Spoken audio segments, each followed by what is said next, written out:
Hello everyone, this is Greta and Auday, Senior Associates at Al Tamimi & Company from the Corporate Structuring Department in the Northern Emirates. Our discussion today will evolve around a very important topic, that is the deregistration of companies in the UAE, which is known to be a legal mechanism introduced and adopted by various licensing authorities in the UAE to facilitate for companies the cancellation of their license and stop of their business. During our short encounter, we will walk you through the legal definition of this concept, its practical implementation steps, the liabilities that derives from it, and we will make sure to highlight the differences between the deregistration of companies and its liquidation that both aim towards the closure of the business. So Auday, my first question to you today is as follows. Is the deregistration of company regulated and properly defined under applicable current local laws in the UAE? Sure. Thank you, Greta. Actually, the deregistration is not an established legal concept under the Commercial Companies Law. However, it's practical procedures introduced by various licensing authorities with the ultimate objective to cancel the company's license and close it down. Okay. Then why would shareholders opt for a deregistration of company rather than its liquidation if they both aim for the same purpose of closing down a business? The benefits of the deregistration is derived from the fact that it's a quick process with less requirements comparing with the liquidation. In fact, the liquidation is regulated under the Commercial Companies Law, and it requires certain legal procedures and formalities, such as the appointment of a liquidator, which can be done either through a shareholder resolution in the event of a voluntary liquidation or through a court order in case of a compulsory liquidation. The liquidator should also prepare and submit a liquidation report during the liquidation process for the relevant licensing authority. And I believe this requires some time to be prepared, so it might delay the process, correct? Absolutely right, Okay. correct. And that would take us to the other requirement, which is related to the requirement of the publication and the advertisement in 2 local newspapers for a period of 45 days.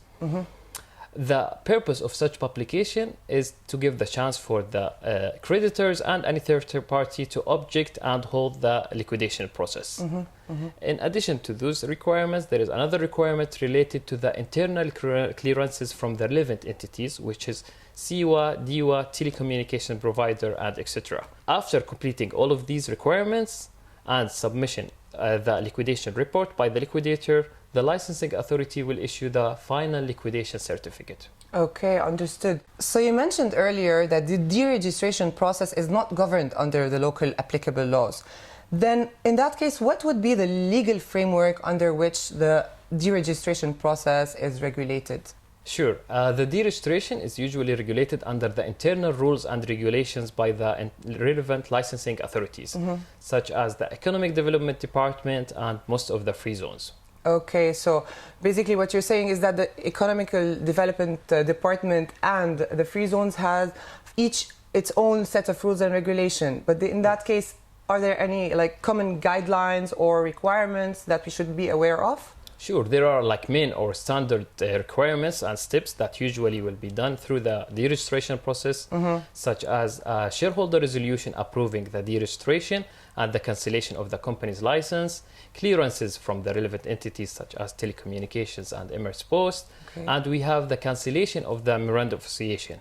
So after completing all of these requirements, the final deregistration certificate will be issued by the licensing authority. Okay, so we noticed that the appointment of a liquidator or the liquidation report submission or even publishing in the newspaper and notifying the creditor do not exist in the deregistration process. That's right? correct, yes. So basically, this is the edge of the deregistration over the liquidation for stakeholders who want to accelerate the process of closing down their business, right? Absolutely right, yes. Okay, clear.